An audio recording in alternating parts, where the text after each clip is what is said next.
Uh, hello? Mm, Arison, how are things going on my favorite group of adult Toku creators? There's, uh, I'd say they're going, great. How's the, Shin Megami Tensei for art direction going? Oh, I think it's going great. I think everyone's really gonna like some of the new changes I've made here. I've seen some of the scripts you've been sending. This seems like it's going to be a really great Broad the Beard moment for us. Um, we have sort of ran into a bit of an issue here. What do you mean?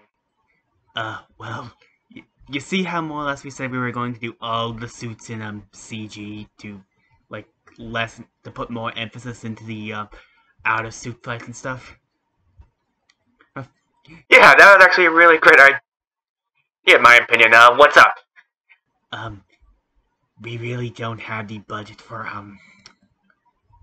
horror designs, honestly. So we've unfortunately had to just do like the thing. What thing? You know, the thing where like that creature from the film called the thing where they all have these kind of creepy alien mouths, and that's literally all of the horror designs outside like the final one and maybe a few other ones. Oh, you don't think people are gonna get upset over this? It should be fine. I think it should be. I know this is a much different series compared to previous ones. I think everyone will be perfectly fine with this.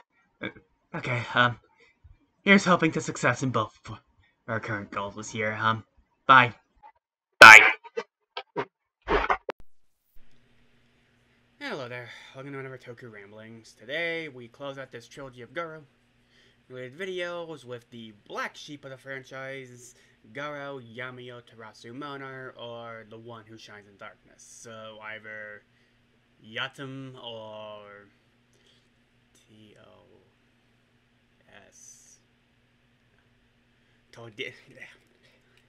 So, Yami Terasu Mono, or Yatum as I almost made the acronym, is a far sequel, different continuity. The show is never more. There's been a lot of differing statements about whether or not this is its own world or a future sequel. So it's just blah blah blah blah. So, less our story focuses on a new wearer of the Garo armor, Ryuga Ryuga Dai, who has donned the armor after it's lost a lot of its golden sheen and more black on it, and he's also inherited Zorba, who's less than talkative and really doesn't treat them with much respect. Ryuga is basically a nomadic knight who just travels from place to place dealing with horror travels before he receives a call to head to the paradise of all city, a utopia where the cost of living is low, school and healthcare are free, and you already more let's know something is up, because nothing could sound this awesome. Because shock of all shock, the city is a haven of horrors, feeding off of the unknown population who come. Man, Ryuga learns the person who sent the missive is his guardian Barai, whom he has a strained relationship, which we'll get to soon enough, and begins to work along his adopted daughter Rianne and two fellow knights, Toku Jakuzu, a woman raising hot-blooded flame knight going by Zan, and Agure Kusuga, the calculated and cold stoic like Skybone knight guy, and yes, there is some irony in that more. Lest the actor who played a character by the name of Guy a few years prior moving on, that they must now work together to stop the new threat of horrors and the conspiracy behind Wall City. So, this show tries to fit more into its 25 episode runtime comparatively to Makai no Hana or the original and by extension Makai Senki, but it's like one step forward, two steps back, because the story here is, it has its moments, but at times it more or less feels very undercooked or lacking in detail, and that's especially clear at the characters. There's a lot more plot related stuff, but the amount of episodic nature episodes leave us little time to get to know them, and what little we do get of them is not good. Look, I'm gonna state this right now. I think Yami Terasu Mono has probably one of the worst opening episodes I have seen in a Toku. To put in perspective, what we first see of him is him attacking a right at a crowded party in full view of millions of, well, hundreds or tens, 50s, whatever you want, via people. Yes, it's a whore who's trying to eat those people, but he just looks like some insane sociopath carrying around a blade killing people. You know, isn't that the point, to more or less protect the people in the shadows and not let them know what is going on? And really the rest of the episode doesn't do him much good. Yes, it's a media res start, but our initial interpretation of him is not great. This sort of arrogant, whiny jerk who more or less, when he hears he has to work with Barai, just kind of gets all fussy. And yes, I think the stuff we get before we get back to the media, that does show that he is very much a good contrast to Ko. Much more willing to emote. Miles a lot more brash and hot-headed by comparison. But the episode does him no favors. And look, this is clearly trying to set up a character arc for him, and with a lot of things, you know. The armor is not fully gold with some black areas. Zorbo but has no desire to deal with him whatsoever. He's very much a rookie compared to the consummate professional that Koga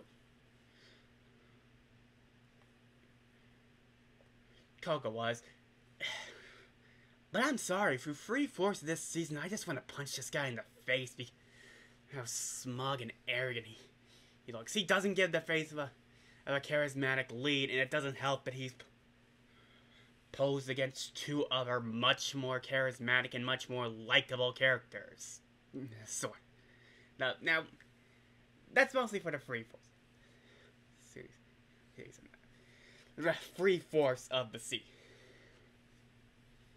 Like, once we get to the latter fourth and more less things happen, he gets better as his character arc finally ends, but for most of that, he's just an idiot who causes more issues for the series and actually solves them. It's not a good sign when your hero is the main reason they're losing rather than the villains.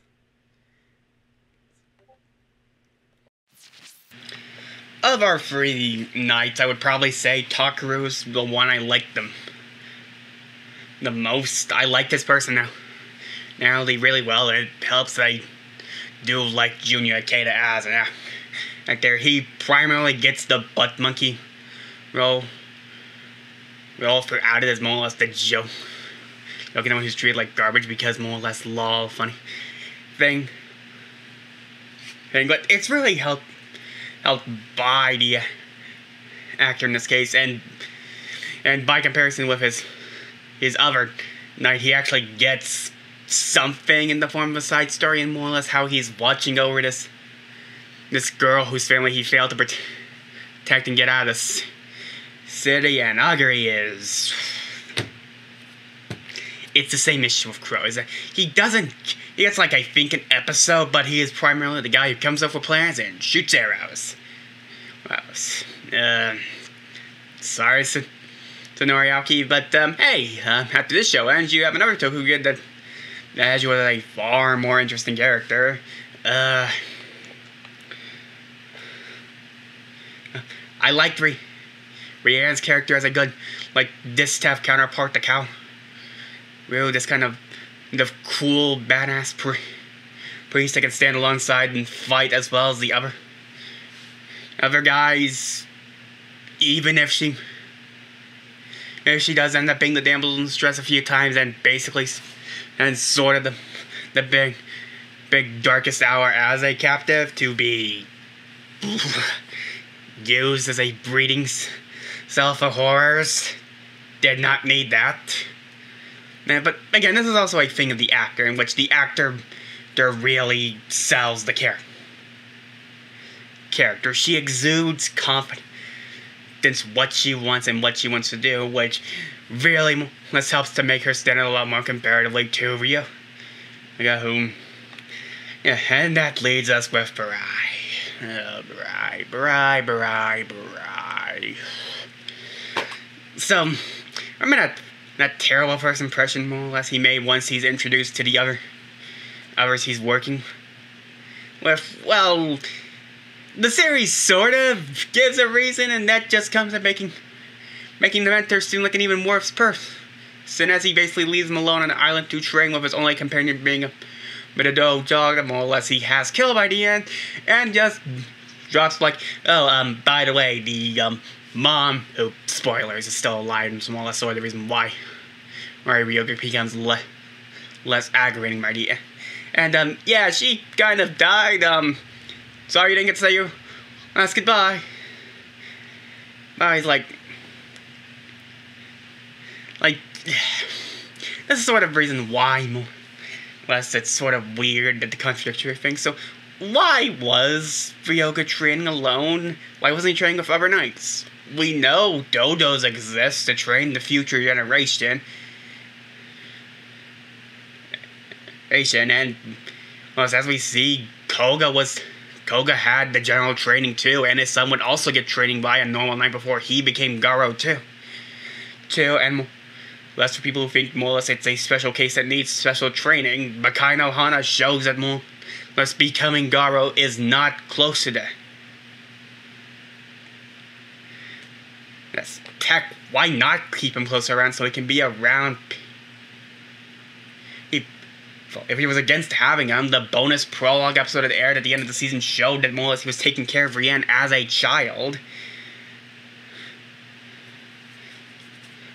I'm asking these questions because really he's just the gruff, serious mentor. And that's kind of it for the main cast. They're just standard, overly done tropes. The rebellious idiot, the happy-go-lucky poon, and the smug, smart guy, the badass chick, and then the gruff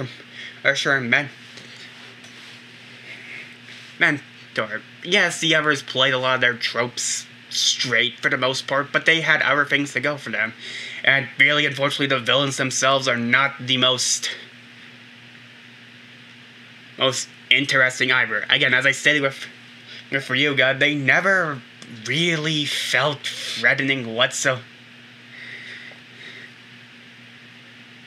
I mean, Kanashiro works as a distant kind of twist villain who was capable of fooling the heroes for most of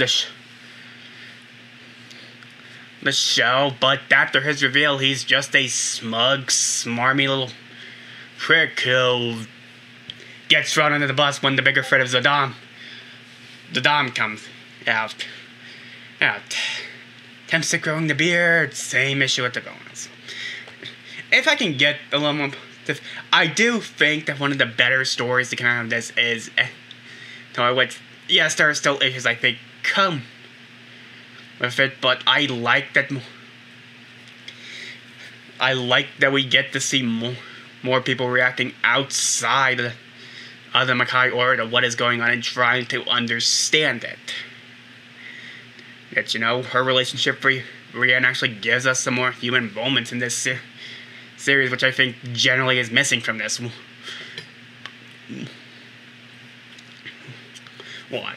It is one of the more tragic cases of a hero who becomes a villain, because you can see her wanting to become good, but you see the things of her slowly becoming a horror and nothing more but a slave to the villains, and her death being the thing that finally breaks their control. I just kind of wish she stayed around longer as a quote-unquote neutral figure before becoming becoming a Madara horror because it makes it feel like because it gets rid of that sort of outside feel that sort of missing from this season, in my opinion. But I'm more or less stalled enough. It's time to talk about the big elephant in the room regarding Yami, the series' entire aesthetics. Next, Yami or Terasu Mono completely they did away with the physical suits to make them entirely CG. That's not to say that there are no physical fights, which there are a lot of as they fight out of suit, but for all the suits, the horrors, it's all CG. And look, Garo CGI quality has varied, to say the least, but it's here on full display, and it has not aged well in any way, just looking like a PS3, PS2 title, a high-end PS2, low-end PS3.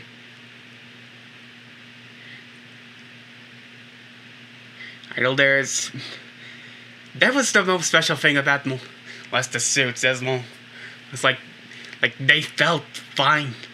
Like this was one of them finally bringing out all the stops, and if it was meant to be that way, it doesn't work here because instead of these beautifully crafted suits, it's just computer animation. But, I'll give credit where some credit is due. I think some of the fight scenes decent, with the exception, though it doesn't give the best initial first impressions with that first episode, as the camera's just really pulled back and you can't get that close to the action. It just doesn't look good.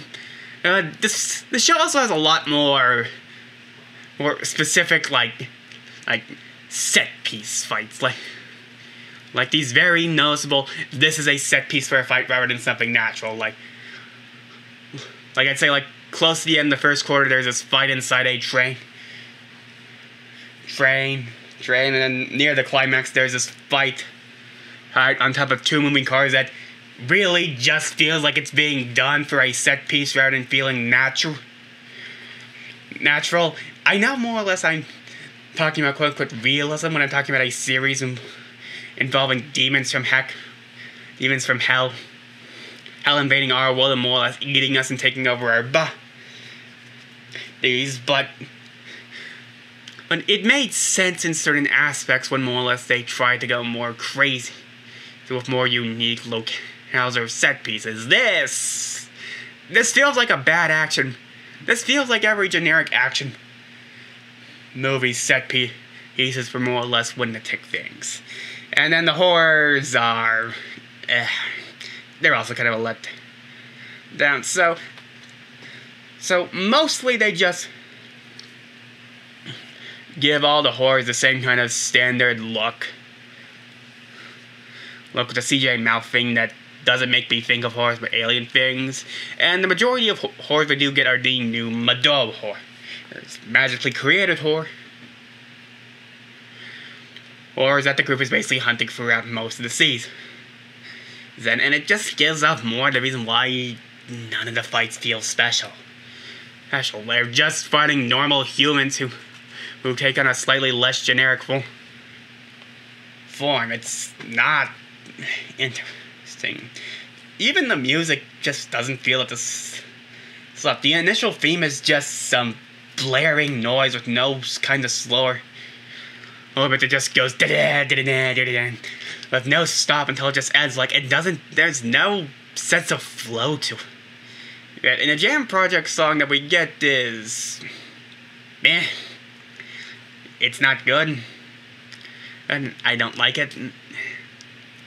Okay, I know I've sort of been very negative, but I do think there are some decent episodes in here. I like the initial and whole arc episode for the tension it mounts and more or less the tragedy it has.